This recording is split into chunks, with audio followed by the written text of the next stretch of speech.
Hi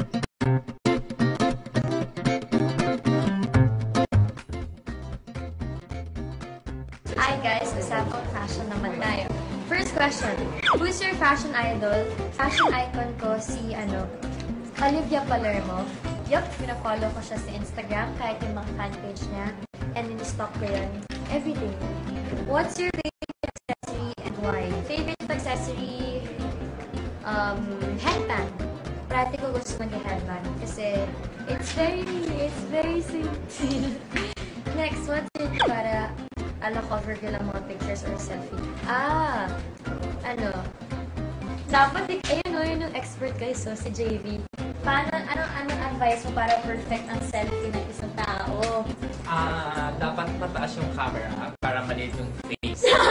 Ganyan dapat, marapayan. And, dapat, pag nag-selfie ka, isang selfie a day lang. Para hindi masyadong maumay daw. Yung next type pa rin sila sa selfie mo.